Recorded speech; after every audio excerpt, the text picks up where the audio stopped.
Sveiki! Šiandien kalbame su Kauno 9 forto muziejaus lankytojų aptarnavimo skyriaus vedėja Erika Venclovaitinė.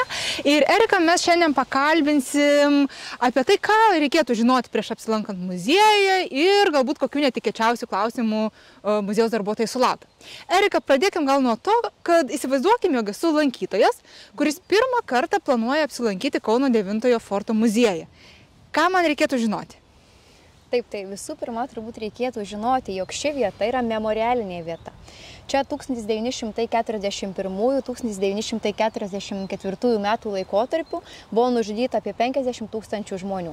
Tai yra vieta, kurią tikrai reikia saugoti, gerbti, prisiminti, gerbti tą žmonių atminimą ir panašiai. Tai iš tiesų svarbu įvertinti šiuos aspektus ir turbūt kaip ir lankant kiekvieną muziejų, derėtų pasitikrinti, kada tas muziejus dirba, nes visi muziejai kartais dirba skirtingai, bet bent jau Lietuvoje dažnas iš muziejų nedirba pirmadieniais. Tai reikia įsivertinti ir tą dalyką, taip pat sužinoti, kokiu laiku dirba muziejus, nuo kada atsidaro ir kada užsidaro. Įsivertinus ir sužinojus šitos dalykus jau galima planuoti savo vizitą. Na, mūsų muziejaus specifika yra tokia, jog muziejui yra tikrai pakankamai vėsu, reikia pasirūpinti ir šilta apranga, taip pat įsivertinti ir savo avalynę, nes yra įvairių ir laiptelių, ir nusileidimų, ir požemių ir panašiai. Dėl to mums svarbu turėti ir tinkamą avalynę. Na, o turbūt kas dar aktualu kiekvienam lankytojui, tai žinoti mūsų visą teritoriją. Tikrai labai rekomenduojam pasidomėti iš anksto prieš atvykstant, kur koks pastatas yra, nes teritorija yra didelė.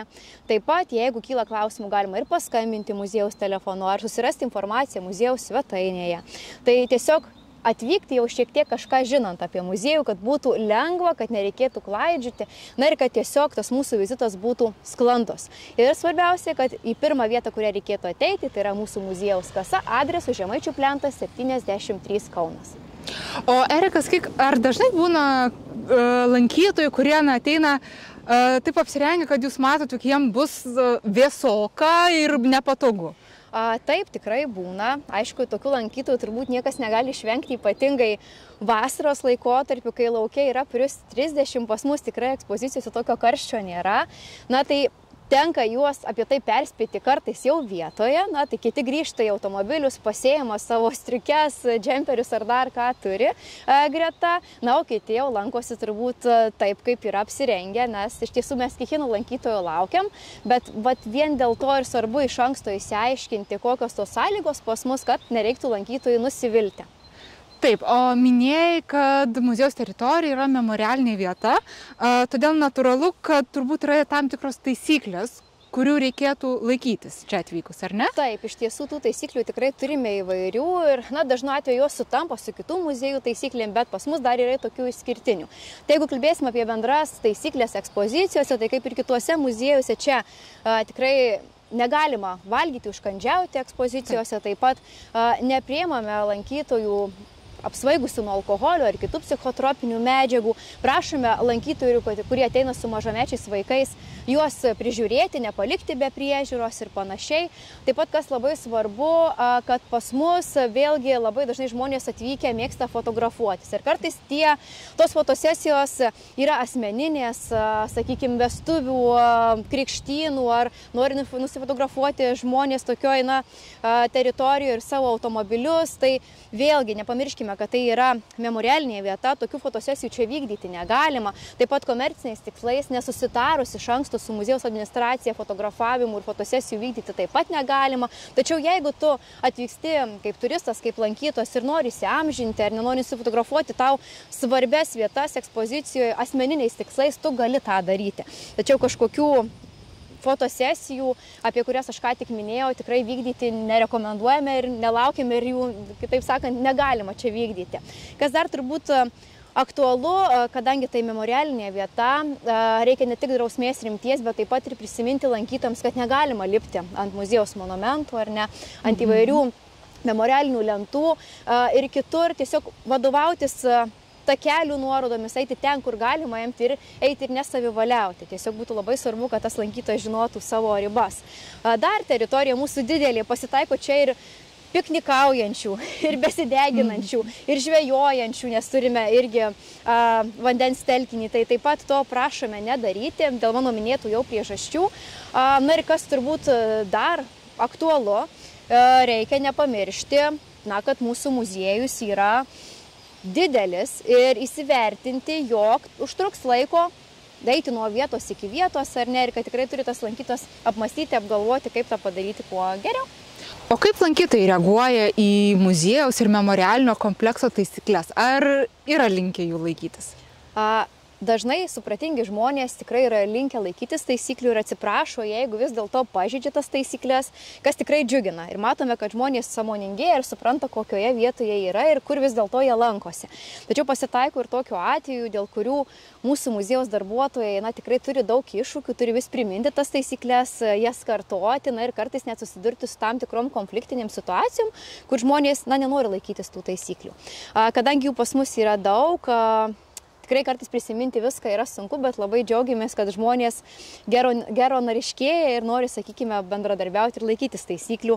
Ir turbūt viena iš tų taisyklių, ką dar norėčiau paminėti, tai yra būtent šunų, sakykime, vedžiojimas, nebūtinai šunų, bet apskritai augintinių, kas turbūt yra svarbu užfiksuoti, kad šioje vietoje taip pat to daryti negalima, nebent yra augintiniai ar ne, kurie, sakykime, lydi, yra vedliai. Ir būtent su šitom taisyklėm tikrai tenka susidurti dažnai ir kartais žmonės nėra linkę suprasti, bet mes vis primenam ir tikimės, kad viskas ateityje gerės ir supratingės jie. Bet kaip minėjai, pokytis kažkoks jau matyti šiek tiek, ar ne? Taip, pokytis yra, nes tikrai sulaukiam daug labai jaunų žmonių, šeimų, kurios kuo puikiausiai viską supranta, kurios ir savo jaunimą ar ne savo vaikus ugdo, kad vis dėlto jie atvyksta į vietą, kuri turi savo taisyklės ir reikia jų laikytis. Kiek per metus muziejus sulaukia lankytojų? Tikrai nemažos skaičius, virš 50 000. Turbūt ir iš užsienio, ir iš Lietuvos, ar ne? Taip, mūsų auditorija labai įvairi, tiek ir užsieniečiai, ir ne vien tik europiečiai, taip pat ir iš Azijos, Amerikos ir panašiai. Ir aišku, tikrai didelė lietuvių dalis. Kadangi tiek nemažai lankytojų, turbūt ir įvairiausių situacijų yra buvusių, kurios įstrigo į atmintį, gal galėtum išvardinti kelias, kurios privertė kilstelėti antakį? Taip, tai tų situacijų tikrai labai daug, nes ir žmonių sulaukėme nemažai. Turbūt viena iš tokių neseniausių mano patirtyje istorijų per nemokamo lankymo laikotarpį atėjo šeima, kurie savo rankose nešėsi mažą šuniuką. Ir pasakius jiems, kad vis dėlto lankymas su augintiniu čia nėra galimas, nes jis nėra augintinis vedlys, žmonės pasakė, bet tai yra veislinis šuo.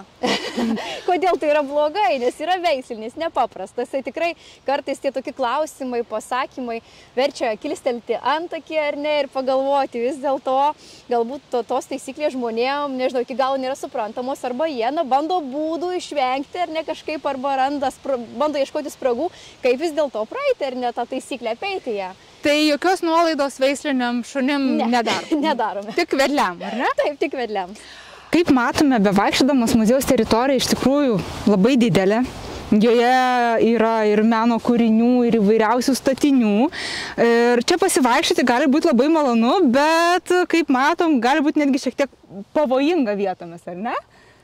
Taip, iš tiesų, mūsų teritorija yra didelė ir tų matom erdvių, nuokalnių pakilimų yra daug, toks yra tas sportas, tokia yra ta infrastruktūra. Tai lankytojams tose vietose lankytis galima, tačiau tikrai reikia įsidėmėti, jog jie turėtų atsižvelgti į savo saugumą, žiūrėti, kur yra kažkokie atitvarai ir ne kur galima eiti, kur negalima eiti. Ir tiesiog laikytis tų taisyklių. Kas turbūt labai svarbu, kad būtent šitose vietose kartais nutinka ir tokių sezoniškų, sakykime, nutikimų, ar ne, kuriuos sugalvoja mūsų lankytojai, bet galbūt nebūtinai lankytojai, bet žmonės, kurie čia tiesiog ateina. Vasaromis žmonės čia mėgsta degintis, kas taip pat yra nesuderinama su mūsų lankymo taisyklėmis.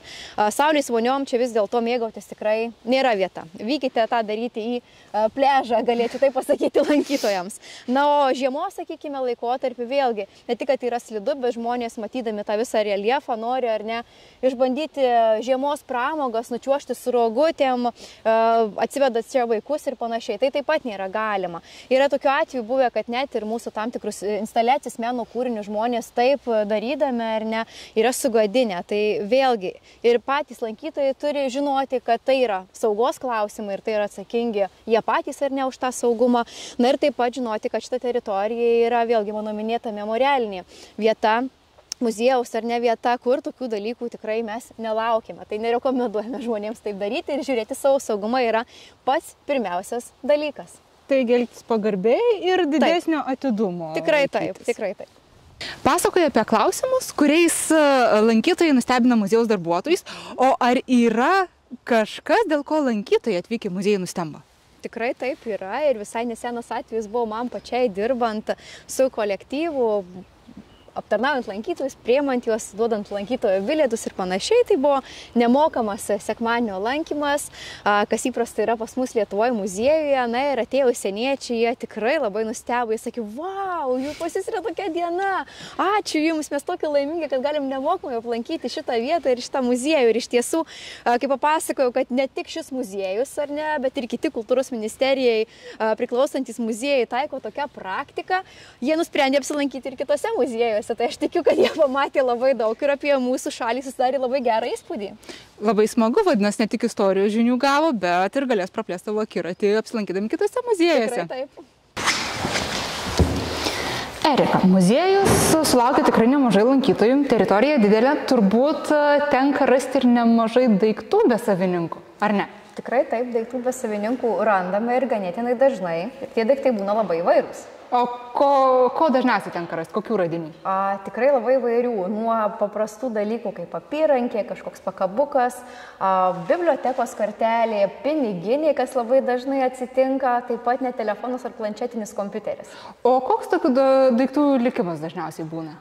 Dažnai žmonės tikrai prisimena, kad buvo muziejuje ir kad galbūt ten tą daiktą kažkokį paliko, na ir ateina atsimti, bet turim tokių radinių, kaip, sakykime, galbūt menkesnės vertės, apyrankės ir panašiai, kuriuos mes saugom, tikrai labai ilgai nesaugom, tačiau kartais tikrai nugula mūsų stalčius ir jeigu kažkas dar prisimintų, kad turi tokį daiktą, manau, kad tikrai atrastume. Tai jeigu kažkas kažką pametė muziejus smulkaus, tai yra tikimybė, kad dar čia surastų. Tikėtina, kad taip. Pasikreipia į kasą, ne? O Erika, sakyk, ar yra buvusi kokia situacija ar įvykis su galbūt pamestais daiktais, kuris tau ar kolegom įsiminė labiausiai? Tikrai taip, turim tokį labai vieną unikalų ir įdomų įvykį susijusį, sakyčiau, gal net ne su daiktu, o su daiktais, tai yra su lagaminu. Vieni turistai atvyko pas mus. Ir iš tiesų ne pačia muziejuje tą lagaminą paliko, bet tiesiog muziejaus prieigose požeminėje perėjoje, nes atvyko jie su viešuoju transportu. Na ir ten savo sunkų lagaminą pasiliko, tikėdamėsi, kad, sakykime, kol lankysis muziejų, tas lagaminas liks vietoje ir lauks jų. Tačiau atsitiko tokia situacija, kad vis dėlto atvykus į tą vietą po apsilankymų muziejuje, jie to lagamino neberado.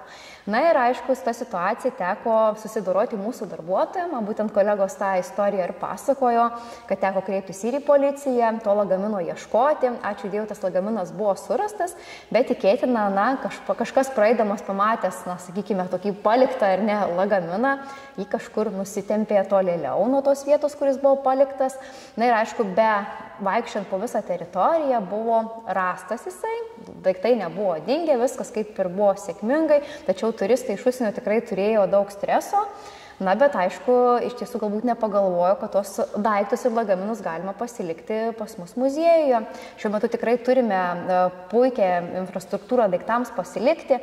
Yra mūsų rūbinės, yra net užrakinamos daiktadėžės, tai tikrai lankytojai gali nebijoti atvykti pas mus net ir su savo turistinėmis lagaminais, kuprinėmis ir čia saugiai palikti savo daiktus. Puiku, tai tikėkime, kad nebepaliks požeminiai perėjai, o atvyks su visais daiktais į muziejų. Taip. Ačiū, Erika, už pokalbį. Ačiū labai.